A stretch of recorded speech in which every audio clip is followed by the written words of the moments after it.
同志们，同志们，我们都在轰轰烈烈的站起来，站起来！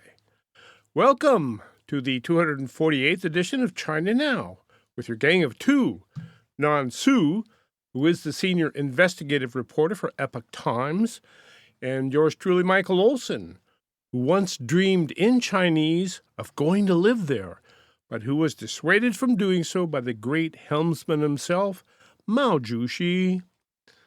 Each week, Nansu and I look across the broad expanse of the Pacific Ocean from our home port here at SantaCruzVoice.com, and we ask, China now, friend or foe, war or peace?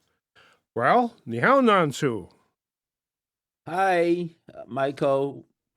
Are It's you good. are you ready for a barn burner of a show? Yeah, of course. Okay, good. Well, some prelude to what I see happening this week so far.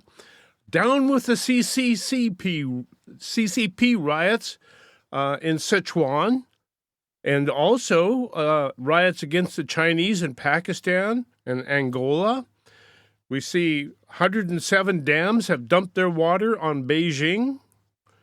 We see another plague, chikungunya, or something like that, a flea-borne plague that's going around.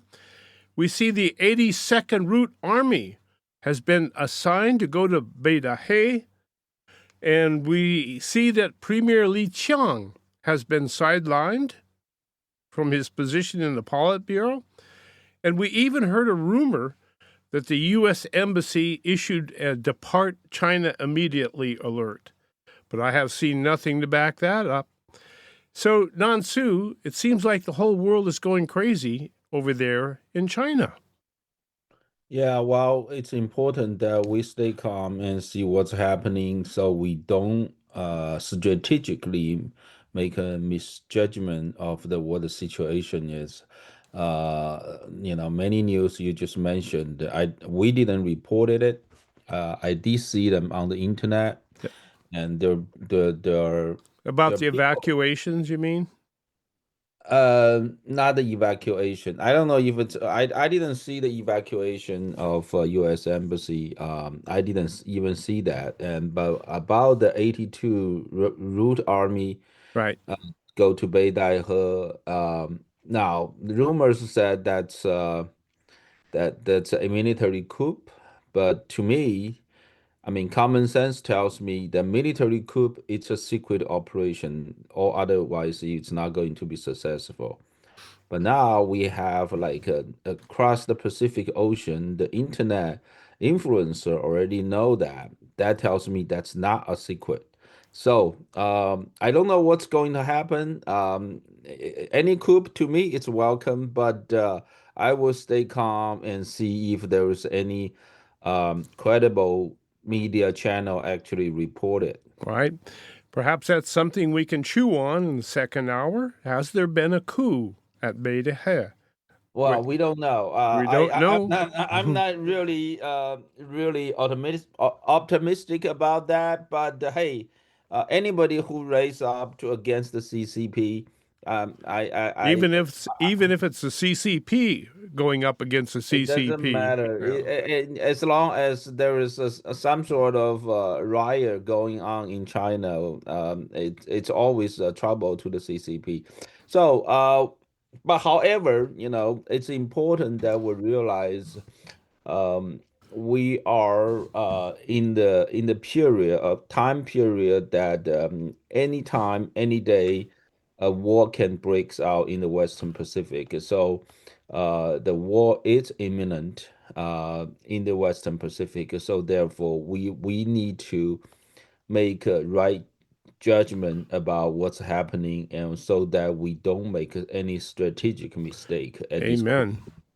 Certainly don't want to make a big mistake in these very fraught political, economic, and health wise times. It seems like everything is on edge right now, so it helps to have a cool head, even if we don't know what a cool head is, because we really don't know what's going on. Ladies and gentlemen, one of the very interesting things about being a China observer, as we are here in Santa Cruz, looking across the Pacific as we do. China is a very opaque nation. Often think of it as kind of like being up in the nosebleed seats in a football stadium that's covered in tule fog. You know that there's somebody down there on the playing field playing football, but you can't really see what's going on. So you have to make some educated guesses, and that's the fun part, I guess. All you can really do is guess. And there is a lot to guess at going on right now in China. Nansu and I pick up tidbits of information. We don't really know if it's true or not, but we chew on it and taste it and see if it's real in our mind or not. And that's what we do. And today we have a bunch of stories along that line. Nansu, you start off the roster there. The on the menu there, you're number one. See, Okay. Let me first of all give you a piece of a very fun news to talk about. oh, please do. Yeah, September 3rd, it's going to be the military parade on Tiananmen Square, and the Chinese CCP leader Xi Jinping is going to go there with Putin to view the military parade. Now, apparently, they issue an order to the Hong Kong's authority and ask the Hong Kong's authority to have some sort of celebration event in Hong Kong, so to somehow join the celebration spirit. So now the news says that basically Hong Kong's government now is promoting a senior free seafood day on the September 3rd. Wait, what they well basically that tells me Hong Kong's authority has failed to mobilize the people in Hong Kong society to go to the street to celebrate with them. So they find a way to offer to the senior a route, a seafood route, basically paid by the Hong Kong government. So they will take them, if you basically the deal is if you join the route, a whole day trip, they are going to stop in different places, including a good restaurant with good seafood. But however, on their route, they'll probably stop some of the memorial place to for the celebration of CCP's some related historical site. So people will just go there, make short stop, and then they'll have all these senior. I don't know even those senior know what they are doing. They're just going there, probably join the seafood. Sure. You know, So it's interesting, Nansu, that you talk about CCP historical sites because during the Great Cultural Revolution, Mao's Red Guards disassembled all of the cultural sites of ancient China, leaving almost nothing of historical significance.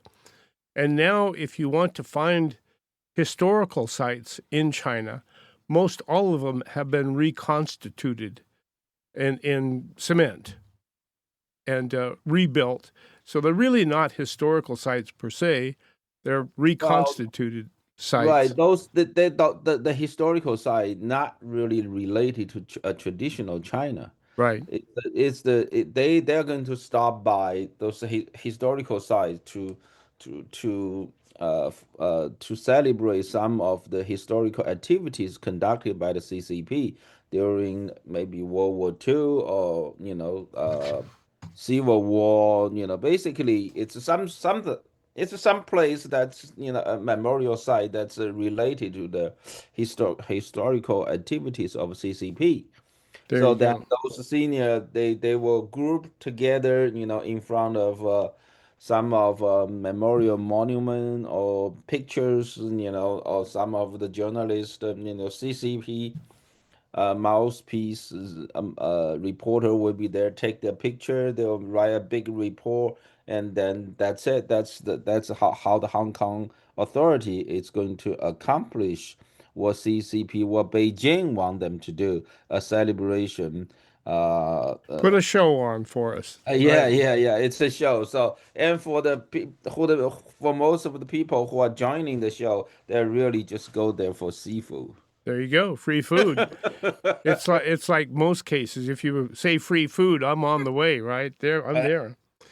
Well, let's start off. We have a great menu of stories today. Nansu has one on the CCP imposing restrictions on government travel. well, that's last week that it's been there for a while. It's not something new, but some of the Western media start picking up the story. So it was just Hmm. first reported. We knew that it's been there for several years. So basically, if you work for the Chinese government, they will take, it's a couple years ago, they start taking away the passports of the government employees. So if you want to go outside to go overseas to visit, say you're going to travel to United States for whatever the reason, you have to file. There's a special application process for you to fill out the application form to get your report, get your passport, and then they set it up hosting for you, and then you have to go back on time, and then once you go back within a week, you have to hand in the passport. So that way, they make sure you don't have passport with you. Um, uh, that's kind of kind of like more or less like a passport restriction for government employees. It's been there for a couple of years, but I just start seeing some reports coming out from some of the Western media last week. Yes, and also we see they're restricting travel for a lot of people. They're starting to turn people back, confiscate their passports at the gate, and so it's getting tough to get out of prison. Well, in the situation before was like they try to keep the political dissidents in China to get passports so these people cannot leave China.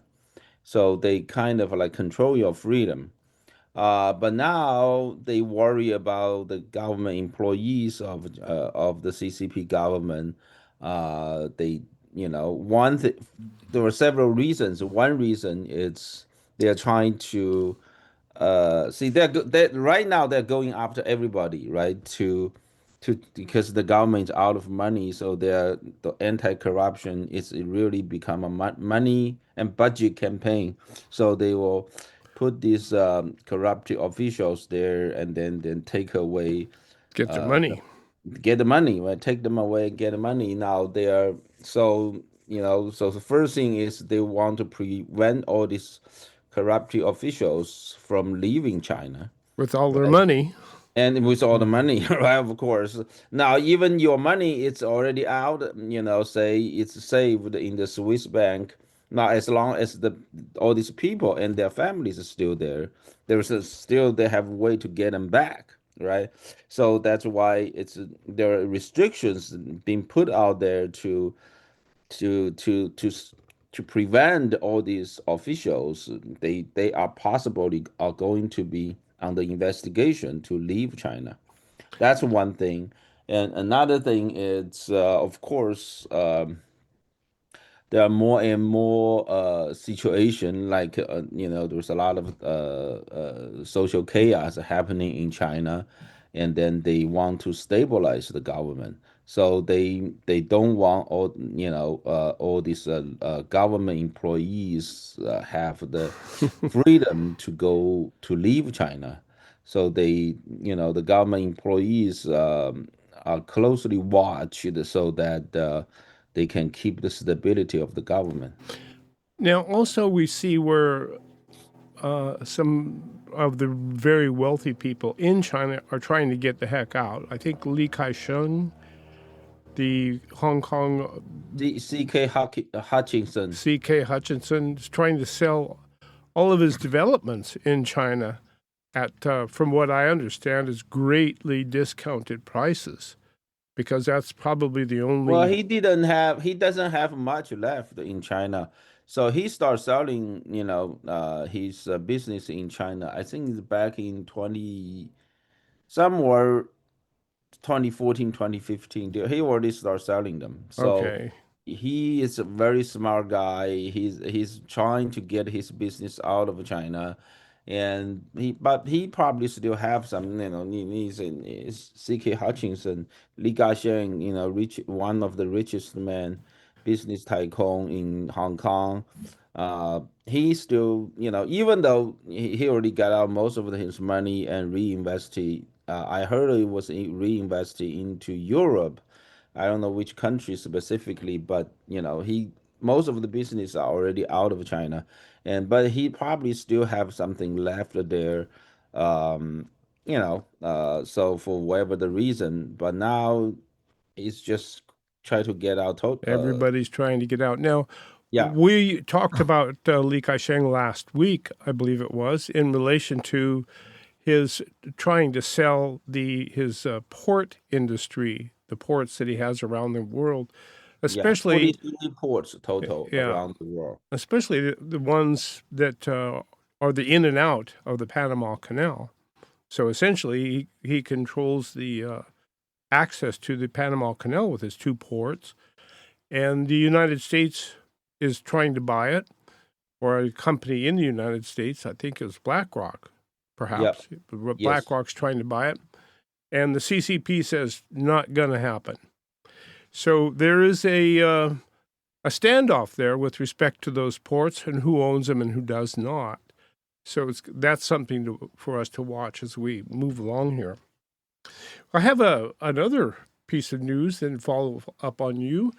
China's new law that legalizes stealing foreign intellectual property. And this from James Gorey in Epoch Times on the 26th of July. And it refers to an update to the 2021 anti-foreign sanctions law, which, as you remember, approved responses for controlling foreign businesses in China that included banning travel visas for individuals, restricting businesses, or even freezing assets of entities under suspicion of being subversive. This new law that China just passed, under the regulations on the implementation of the anti-foreign sanctions law, gives the Chinese, the CCP, the powers to seize and take ownership of foreign-owned assets, including IP rights, intellectual property rights.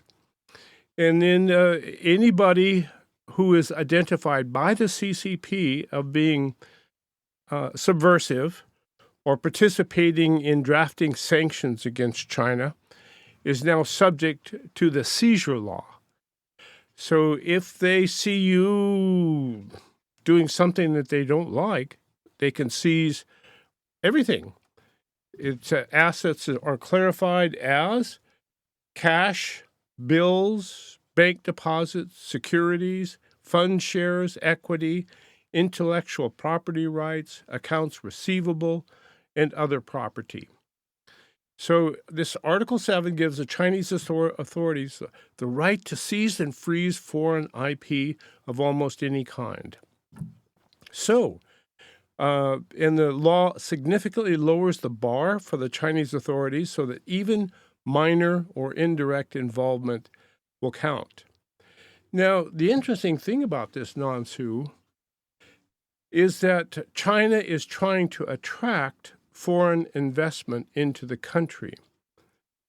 But when you have laws that clearly grant the CCP to take away everything you have in the country, I don't know what kind of a company would want to invest in that. Does it make any sense to you? Well, for the communist regime, the stability of their ruling power also always have the priority, right? So that in the past few years, they've been seeing all these financial consulting firms who are, conducting investigations of those Chinese companies who try to IPO in Wall Street. Look at them as a threat, or because all these like a Mint Group, there's an American financial consulting firm. They're doing, they're just working on the side of investors to try to, Sure. uh, What's really here to invest in? yeah, yeah, yeah. So now they have been, the Chinese government has been conducting, on-site search. They actually they actually search these companies and arrest some of the Chinese employees of American company in China, and with the charge of espionage. So you see here, if you don't have a trusty corporation or institute or organization in China to help you to really find out how much the company you try to invest in China uh, worth. How are you going to make investment? And so um, so I think that the Chinese government, they are in some sort of dilemma. Number one, they want some money to be foreign investment to go to China, and number two, those are the private money. See, what the CCP right now, they have trouble of control private wealth, investment, business, industry, wherever privately owned, it's really a threat to the CCP ruling power. Because when you have money, if you have nothing, if you have nothing, you're not a threat to the Chinese government. Wherever you have, your asset, your bank account, wherever you have, the more you have, you have the more The power you have to the less challenge. control they have. The more Yeah, money you well, have, the less control they have. that's right. And there you go. So these auditing firms, I think they were kicked out a couple years ago, or they left voluntarily a couple years ago. But they were guilty of, as Non said, trying to figure out what companies were worth, so Yep. that people that were hired them to find the information would have that information. However, the opaque nature of China and its statistics, you couldn't really get any information. And when you did get the information, the people that gave it to you were accused of sedition or something and arrested. So you couldn't get the information people needed to make their investments on. And so how can you run a, a business like that? And furthermore, I think that those companies in China that did their IPOs here in the United States, lacking legitimate numbers, are being told that they have to subject themselves to audit to be listed here in the United States. So there's all kinds of crazy things going on with respect to the numbers and how the CCP, it all relates to how the CCP can maintain control. And the more information people have, the less control the CCP has. Mm-hmm. And there you go. So, what's up next? We have from, let's see, oh, it's a student story. Chinese university students told to spy on each other. Boy, this goes back to the early days of communism, does it not? Yeah, this is the one of the, I think it's UK Financial Times report, which says that what they have found is this Chinese students who went to UK to study, they receive government instructions to watch each other. So, you're in Oxford, or maybe you're in one of the famous European universities studying there. Um, you feel great. It's a great opportunity for your life, for your career. But what you don't know is probably uh, the the the the the Chinese student who live with you in the as your roommate, or maybe in the same building or in the same class, they're going to report your daily activity to the Chinese authorities. So basically, that's what it is. That just tells you how Chinese government do this long range control of oversee either Chinese students or Chinese communities. Everybody's telling on everybody about everything. You know, there's a story I just read today about a diplomat working for the U.S. On kind of a top secret basis for some kind, and he fell in love with a young Chinese woman who just happened to be daughter of a high-ranking CCP official, and so he confessed. He said, "I gave up my country for love. I was told that I had to report this relationship, but it seemed so unfair to do so." So there it is. I guess everybody's spying on everybody. Well, I remember a couple years ago, maybe 3 years ago, I forgot, probably 3 years ago, I remember I was doing a different investigation.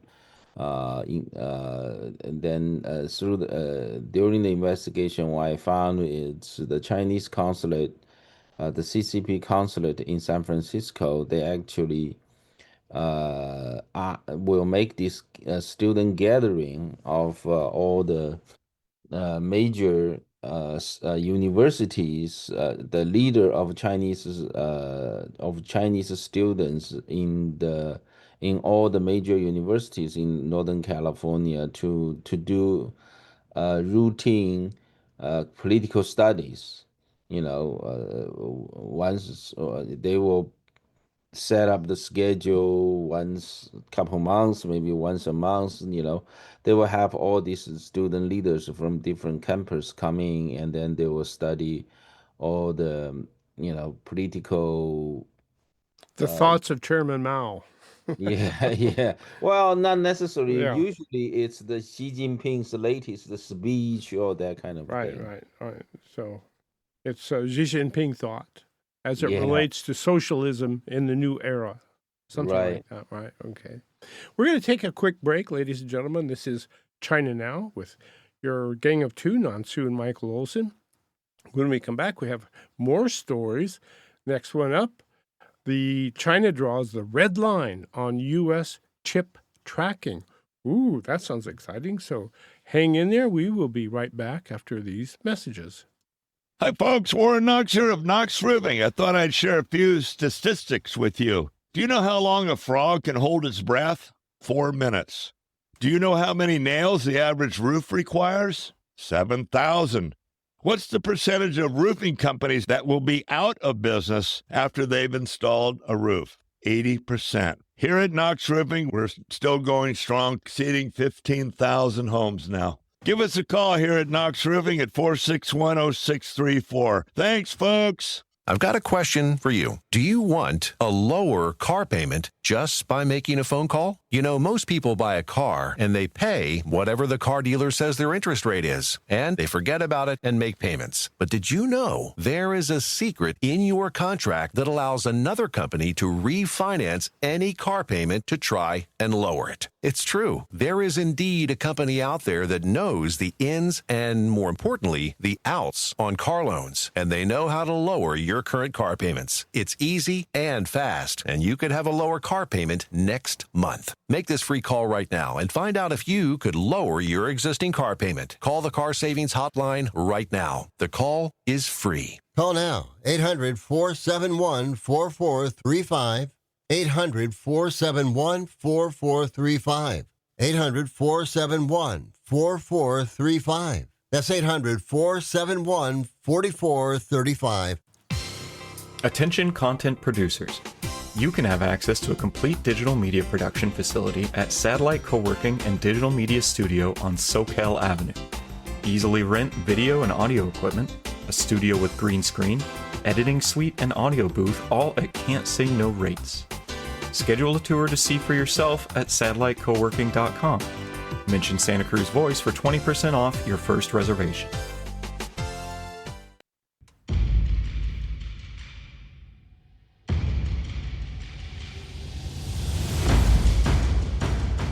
Woman way to Lida.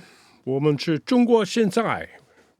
China Now with your gang of two, Nan-Su and Michael Olson, looking across the Pacific Ocean, trying to figure out, are we friends or are we foes? Are we still in the era of the great panda love? What do you think, Nan-Su? Well, that was it was history. Yeah, That's- we learned that, it wasn't good. It wasn't, now I would say we have been in panda love for too long. Too much wishful thinking going on. Now that the lifestyle of our children and grandchildren are at stake. There we go. It was the greatest marketing campaign ever, sending panda loves to the United States. We fell in love with the pandas. Couldn't think a bad thing at all could possibly come from the country where they came from. And here we are today.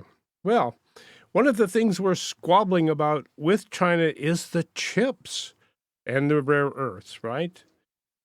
They have the rare earths, we have the chips. Give us the rare earths and we'll give you some chips, is what the Trump administration has been saying. We'll give you the H20 chips.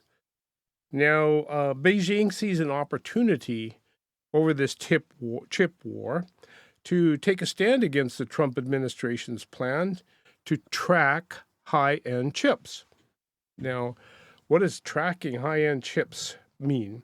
So Michael Kratsios, who is one of the architects of a White House action plan on AI that calls for exploring the chip tracking technologies, told Bloomberg that officials are discussing the use of software or physical changes to better track restricted chips, like NVIDIA's high-density chips. Now, these are the big deal for AI because you need a lot of power to process all of that information that's flowing through those chips. But NVIDIA declared its opposition to any of the sort of backdoors on a chip, saying that they would enable hackers and they would undermine the trust in U.S. technology. The NVIDIA said there are no backdoors in NVIDIA chips, no kill switches, no spyware. That's not how trustworthy systems are built and never will be. Now, that's something we've talked about, Nan-Su, how there just might be tripwires in those NVIDIA chips so that if China did attack us, we could flip the switch and turn the chips off. But NVIDIA says, nope, we don't have any. So the Chinese Cyberspace Administration's actions suggest that Beijing is drawing a broad line against any surveillance capabilities in American semiconductors, a position that may resonate around the globe, even with U.S. allies. So nobody, I guess, who wants to buy NVIDIA's high-end chips would want to buy them knowing they had a kill switch turned on, right? Yep. Why would I want to buy one of those? So that puts puts NVIDIA in a real tough position, because if everybody knows you have a kill switch in an NVIDIA chip, who would want to buy a NVIDIA chip? So Chinese Commerce Ministry disputed the U.S. version of events in a statement last month, saying the U.S. proactively approved the sale of H20 chips and suggestion they weren't part of any wider trade-off in return for rare earth magnets. So that was all what we always suspected, was that Trump agreed to give H20, which is the lower end of NVIDIA's chips, in exchange for rare earths. Wasn't that the agreement that we all thought was happening? Well, that's what we thought, That's what right? we thought, yeah. We gave China chips and China gave us rare earth, right? That was the deal. But That was the evidently, deal. Well, but then China, because they always try to take advantage from other people, right? The CCP now, so I think we just gave them the NVIDIA H20 chips too easily. They said, oh, in their mind, it's like, see, here's probably we didn't ask enough there you when we go. give away those H20 trips to China. Now, so all of a sudden they realize, well, maybe they can ask for more, and they didn't ask. And also, they worry because if these H20 trips, it's everywhere in China's on the internet, on their research, in their research university facilities, their companies, then they kind of like make their technology rely on the U.S. corporations, right? So they don't like it, but currently in the AI, they don't have much to have the industry take off. So they still need Nvidia. So I think this is considered a threat to Nvidia because basically um, China want to. I think they are in the way of paving the early making the early paving the way for the later takeover of Nvidia chip, just like how they took over Microsoft, Apple, Yahoo, and now the latest one is Tesla. Yes. We gave it all to them for the privilege of doing business with them. Yeah. It was part of our panda love infatuation with China that gave them the ability to sell us down the river. At any rate, Commerce Secretary Howard Lutnick defended the decision to work on these chips and find a way of tracking them, saying the U.S. wanted to sell these chips to the Chinese, enough of them so that their developers get addicted to the American technology stack. And they did get probably addicted to it, and that's why they just stole it, which is what they do. So there it And is. then after they stole it, they worry. They say, well, they did. Maybe there's a back door. That's what they're looking for, right? They say, well, maybe Nvidia designed a backdoor access. So in the future, maybe someone here in the United States is able to access those chips through the back door, or even wilder imagination will be, if they put this chip on a missile that's, directing the missile, attacking the United States. Hey, maybe, all of a sudden that chip will receive a higher level of command from United States and make the missile turn around and going backwards.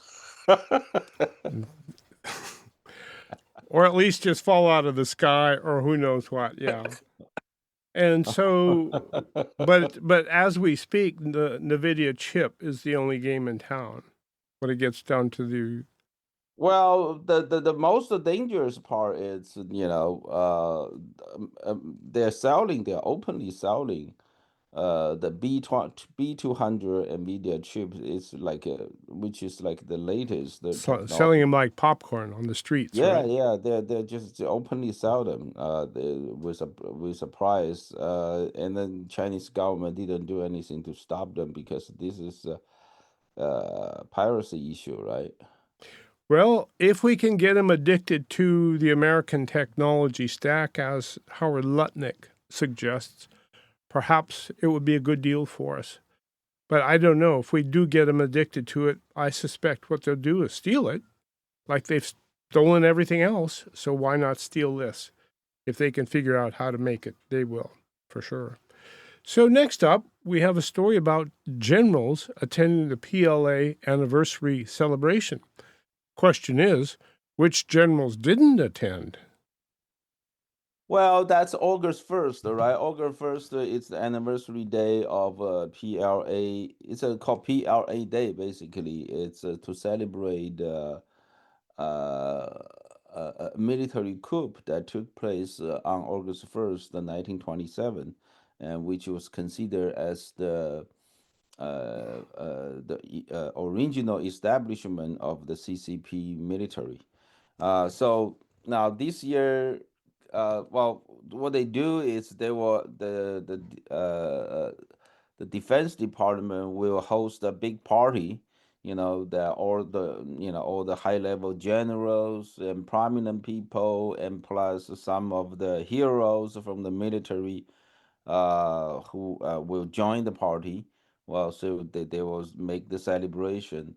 Now this year they counting there are seven military mineral seven military general didn't come, and then the seats, when they come they will sit on the main table, right? The main table, have 21 seats.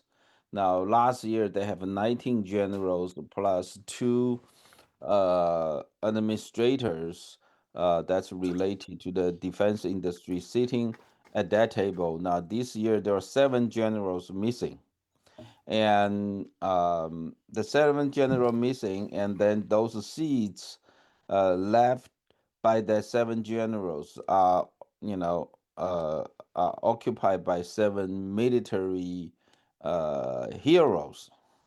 Wow. So that, but those military generals, except He Weidong and Miao Hua, there's other, the others. Uh, well, He Weidong didn't come. It's Miao Hua. Miao Hua's seat is vacant. There's only one, people know he's not coming. That's Miao Hua, right? Now the other He six. was the admiral, right? Miao Hua? Wasn't Yeah, he? yeah. Yeah. Well, the general level, right? In Yes. China, they don't separate. They don't separate the names. It's Okay. admiral and general is the same Same thing. thing. Okay. Yeah. So so basically, people start guessing what are those other six generals? Where are they? What happened to them? Um, there's no report on what happened to those generals. Um, Now, there's the general that's in charge of, one of them is the general in charge of Central Theater of Chinese military, which when remember when you talk about the 82nd Route Army, Right. that's that belonged to the Central Military Theater. So he didn't. The commander and the political officer, the two top military generals in charge of Center Military Theater didn't show up.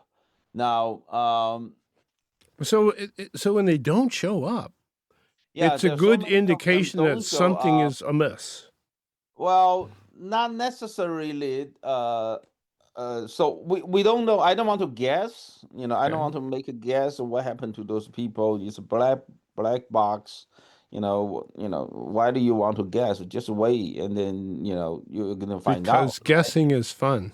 Yeah, but however, there is a clear signal or message being sent by maybe if it's purposely arranged by the CCP top leader like Xi Jinping, arranged that seven military top generals don't show up, but have seven so-called military heroes, though those probably just soldier level, military personnel sit on their seats.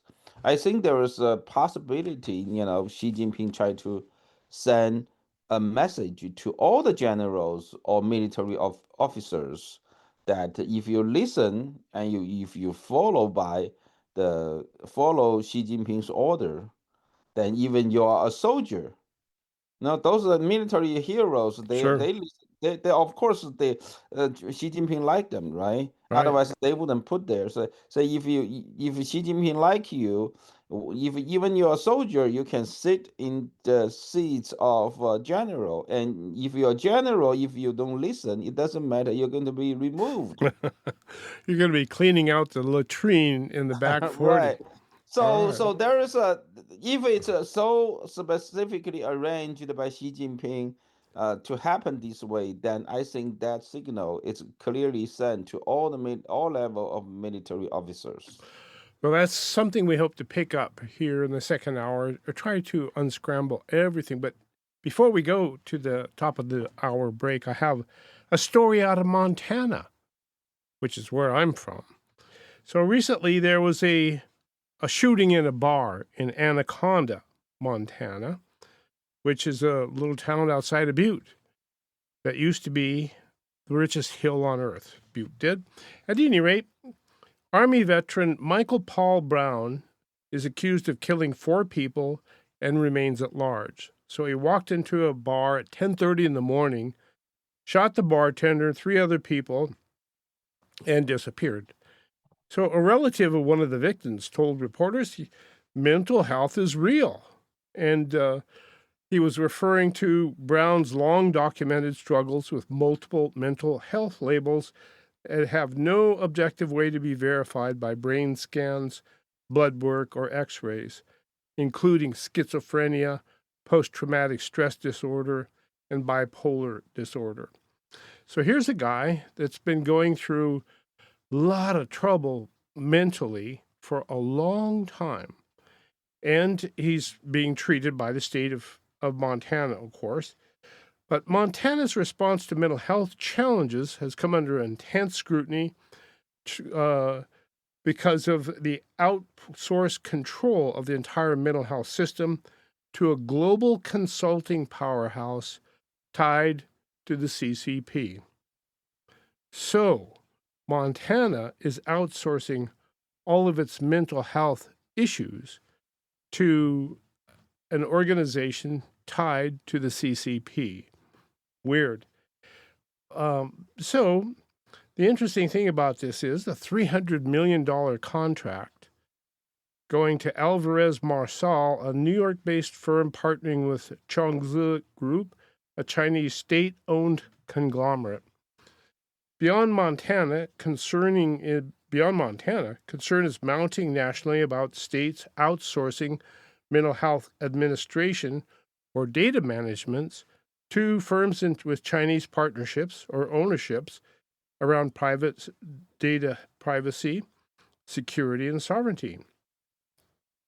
So the article makes mention that all the killings that we see pretty much have one thing in common, and that is the withholding of mental health records released to the public on exactly who is treating these individuals and the exact names of the dosage of the drugs that are being prescribed.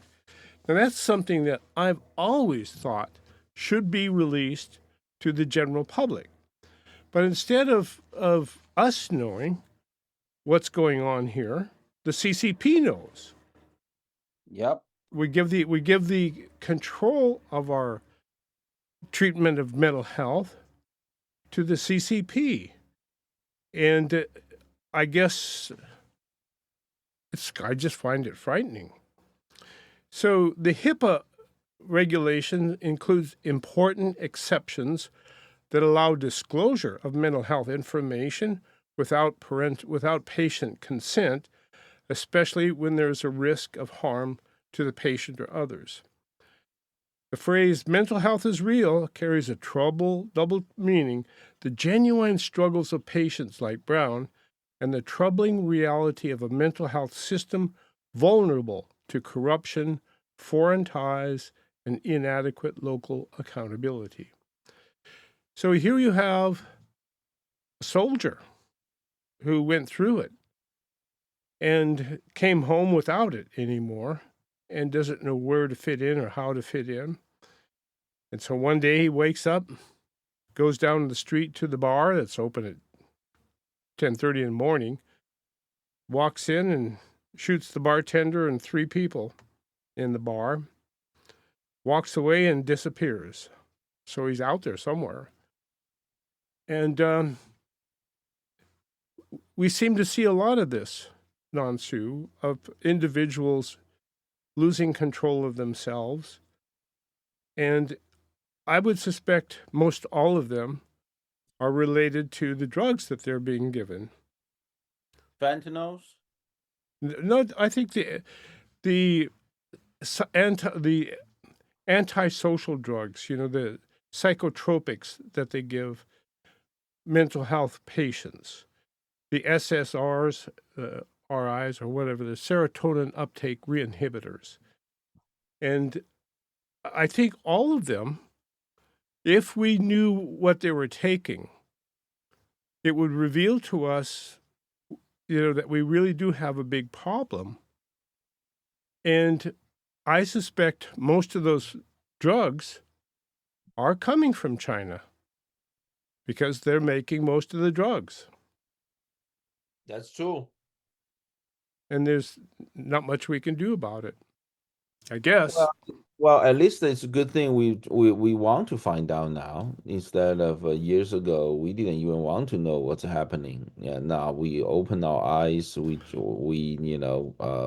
to listen. We try to look, and we try to find out what the problem is. Identify what the most important issue that need to be taken care of. I think it's a good start. If there is a problem, it's better the problem to take place now rather than later after a war that breaks out. Amen. Get to know what's happening right now. Well, we have a couple of minutes before the top of the hour news break. When we come back from that news break, I'd like to get Nansu's help in unscrambling what is going on with the CCP these days, because it appears to be that they are going through a tremendous amount of flux, of change, of contention, of struggle, and I suspect we always are too, but it gets around to it. But and perhaps we're every bit as opaque as the CCP is, and given what we've seen coming out of Washington D.C. recently, with respect to the revelations of this and that going on, I don't know if we're much of any better than what's going on in the CCP right now. At any rate, it appears as though Xi Jinping is in the political struggle of his life. Might not be so, but it sure looks like it from where I stand. And when we come back from this break, we'll pick up the pieces here and see if we can see anything that gives us some good context on what might be happening. And we're grateful to have Nansu with us because he's been watching it all of his life. And as senior investigative reporter for Epoch Times, we have a guide. So let's go there. This is China Now. Michael Olson, Nansu, and you. Do stay tuned. We will be right back after these important messages.